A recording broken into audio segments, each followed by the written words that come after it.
가문의 영광을 회복하는 길 사랑하는 여러분, 오늘 이 이야기에 귀 기울여 주시는 모든 분들에게 하나님의 크신 은혜와 평강이 함께하기를 먼저 기도합니다. 만약 오늘 나누는 이야기가 여러분의 마음에 울림을 준다면 구독과 좋아요를 통해 이 은혜의 메시지를 더 많은 이들과 함께 나누는 선한 일에 동참해 주십시오. 여러분의 작은 행동 하나하나가 누군가에게는 절실한 희망의 빛이 될 수 있습니다. 주님의 이름으로 여러분 모두를 축복합니다. 우리 각자에게는 이름이 있습니다. 그리고 그 이름에는 한 가족의 역사가, 명예가, 그리고 때로는 지우고 싶은 아픔이 담겨 있습니다. 특히 우리 한국 사람들에게 가문의 이름이란 참으로 중요한 의미를 갖습니다. 조상 대대로 내려오는 가풍을 지키고 가문의 명예를 드높이는 것을 큰 미덕으로 여기며 살아왔기 때문입니다. 하지만 만약 우리 가문의 이름에 중독, 불화, 이혼, 혹은 끊이지 않는 고통과 같은 어두운 그림자가 드리워져 있다면 어떨까요? 벗어나려 발버둥 쳐도 반복되는 실패와 절망의 고리를 마주할 때 우리는 어떻게 해야 할까요? 오늘 우리는 성경 속 한 가문의 이야기를 통해 아무리 깊은 절망의 역사라 할지라도 하나님의 은혜 안에서 어떻게 영광스럽게 회복될 수 있는지 그 비밀을 발견하고자 합니다. 그 시작은 구약 성경 민수기 16장에 기록된 한 인물, 고라의 이야기로부터 출발합니다. 고라는 평범한 사람이 아니었습니다. 그는 하나님께서 직접 선택하신 레위 지파, 그 중에서도 아주 중요한 직무를 맡은 지도자였습니다. 당시 이스라엘 백성들이 광야를 지날 때 그 중심에는 항상 하나님의 임재를 상징하는 성막이 있었습니다. 그리고 고라와 그의 가문은 바로 이 성막의 가장 거룩한 기물들, 예를 들어 제단이나 성물들을 직접 옮기고 관리하는 영광스러운 책임을 맡았습니다. 이는 아무나 할 수 없는 하나님께서 특별히 신뢰하고 선택한 자들에게만 허락된 특권이었습니다. 하지만 시간이 흐르면서 고라의 마음속에는 감사 대신 어두운 그림자가 자라나기 시작했습니다. 그는 자신의 사촌이자 이스라엘의 지도자인 모세와 아론을 향한 시기심과 불만으로 가득 차게 되었습니다. 왜 모세와 아론만 지도자인가? 우리도 하나님께 선택받은 거룩한 백성이 아닌가 하는 교만한 마음이 싹튼 것입니다. 그의 마음속에 자라난 있음뿌리는 무서운 속도로 퍼져나갔습니다. 그는 자신과 뜻을 같이 하는 이스라엘의 지도자 250명을 규합하여 모세와 아론에게 정면으로 반기를 들었습니다. 그들은 하나님의 권위에 도전했고 하나님께서 세우신 질서를 무너뜨리려 했습니다. 그들의 목소리는 오만함으로 가득 차 있었습니다. 당신들이 뭔데 스스로를 높여 우리 위에 군림하려 하는가? 우리 모두가 거룩하며 주님은 우리 가운데 계신다. 이 말을 들은 모세는 얼굴을 땅에 대고 엎드렸습니다. 그리고 고라에게 이렇게 말했습니다. 이스라엘의 하나님께서 당신과 당신의 가문을 이스라엘 회중 가운데서 구별하여 당신을 가까이 오게 하시고 주님의 성막에서 봉사하게 하신 것이 당신에게는 그렇게 작은 일입니까? 모세의 이 말은 고라의 문제의 핵심을 꿰뚫는 질문이었습니다. 그는 하나님께 받은 은혜와 영광스러운 직분을 작은 것으로 여겼습니다. 감사를 잃어버리자 그의 마음은 불평과 원망으로 가득 찼고 결국 파멸의 길로 들어서게 된 것입니다. 하나님의 진노는 두려웠습니다. 하나님께서는 모세에게 반역에 동참한 악한 자들의 장막에서 멀리 떠나라고 명령하셨습니다. 그리고 모세의 말이 끝나자마자 놀라운 일이 벌어졌습니다. 고라와 다단과 아비람이 서 있던 땅이 거대한 입을 벌리듯 갈라졌습니다. 땅은 그들과 그들의 가족, 그들에게 속한 모든 재산을 순식간에 삼켜버렸습니다. 그들은 산채로 지옥, 즉 스올로 떨어졌고 땅은 다시 그 위를 덮었습니다. 또한 하늘에서는 불이 내려와 반역에 동참했던 250명의 지도자들을 모두 불살랐습니다. 한 사람의 교만과 불만이 한 가문 전체를 그리고 수많은 사람을 끔찍한 심판으로 이끈 비극적인 사건이었습니다. 고라라는 이름은 이제 반역과 저주, 그리고 하나님의 무서운 심판의 상징이 되어버렸습니다.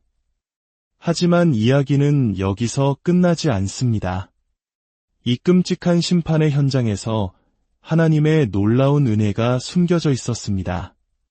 성경은 민수기 26장 11절에서 이렇게 기록합니다.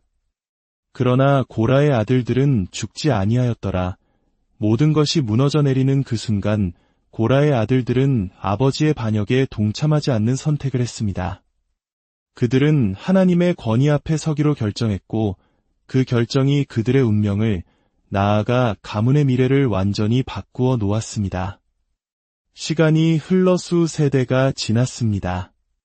고라의 자손이라는 이름은 여전히 사람들에게 반역자의 후손이라는 부끄러운 낙인처럼 여겨졌을지도 모릅니다.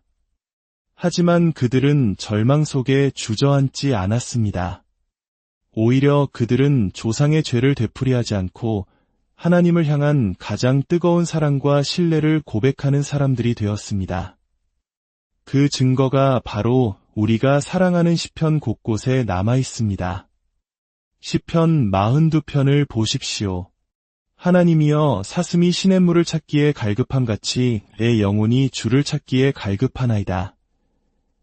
이 애절한 찬양을 쓴 이들이 바로 고라의 자손들입니다. 반역자였던 조상과 달리 그들은 그 누구보다 간절하게 하나님을 찾고 갈망했습니다. 시편 46편은 더욱 놀랍습니다. 하나님은 우리의 피난처시요 힘이시니 환난 중에 만날 큰 도움이시라. 그러므로 땅이 변하든지 산이 흔들려 바다 가운데에 빠지든지 우리는 두려워하지 아니하리로다. 땅이 변하든지라는 구절을 보십시오. 그들의 조상은 실제로 땅이 갈라져 삼켜지는 끔찍한 일을 겪었습니다. 그들에게 이 구절은 단순한 시적 표현이 아니었습니다. 그것은 피 속에 흐르는 고통스러운 역사를 딛고 일어선 살아있는 신앙의 고백이었습니다. 비록 우리의 조상은 땅이 갈라져 심판을 받았지만 이제 하나님은 바로 그 땅 위에서 우리의 피난처가 되신다. 이것이 바로 저주를 찬양으로 바꾼 그들의 위대한 선포였습니다. 그들의 고백은 여기서 그치지 않습니다. 시편 84편에서 그들은 이렇게 노래합니다. 주의 궁정에서의 한 날이 다른 곳에서의 첫날보다 나은즉 악인의 장막에 사는 것보다 내 하나님의 성전 문지기로 있는 것이 좋사오니 교만함으로 더 높은 자리를 탐하다 멸망했던 조상고라. 그의 후손들은 이제 가장 낮은 자리, 성전의 문지기가 되는 것을 가장 큰 기쁨과 영광으로 여기고 있습니다. 이것이 바로 진정한 회복이며 가문의 이름에 새겨진 저주를 영광의 이름으로 바꾼 기적입니다. 성경은 또 다른 한 여인의 이야기를 통해 이 가문 회복의 위대한 비밀을 우리에게 보여줍니다. 바로 룻이라는 여인입니다. 룻은 모압 족속 출신이었습니다. 모압 족속은 롯과 그의 두 딸 사이의 부끄러운 관계를 통해 시작된 민족으로 그들의 역사에는 우상 숭배와 타락이 가득했습니다. 하지만 룻은 자신의 출신 배경과 환경에 굴복하지 않았습니다. 그녀는 시어머니 나오미를 따라 이스라엘의 하나님을 섬기기로 결단합니다. 그녀의 고백은 너무나 유명합니다. 어머니께서 가시는 곳에 나도 가고 어머니께서 머무시는 곳에서 나도 머물겠나이다. 어머니의 백성이 나의 백성이 되고 어머니의 하나님이 나의 하나님이 되시리니 이 위대한 결단은 그녀의 운명을 완전히 바꾸었습니다. 룻은 보아스라는 유력한 인물과 결혼하여 오벳이라는 아들을 낳았고 오벳은 이새를, 이새는 이스라엘의 가장 위대한 왕 다윗을 낳았습니다. 그리고 이 다윗의 가문을 통해 인류의 구원자이신 예수 그리스도께서 이 땅에 오셨습니다. 더욱 놀라운 사실이 있습니다. 훗날 다윗을 왕으로 기름 부었던 위대한 선지자가 바로 사무엘입니다. 역대기 6장을 보면 사무엘은 바로 저주받았던 이름 고라의 후손이었습니다. 생각해 보십시오. 하나님께서는 저주받은 모압 여인 룻의 가문을 회복시켜 다윗 왕의 길을 예비하셨고 반역자 고라의 가문을 회복시켜 선지자 사무엘을 통해 바로 그 다윗에게 기름을 붓게 하셨습니다. 하나님께서는 절망적인 과거를 가진 두 가문을 일으켜 세워 인류 구원의 위대한 역사를 함께 이루어 가신 것입니다. 이것이 바로 오늘 우리가 붙잡아야 할 희망의 메시지입니다.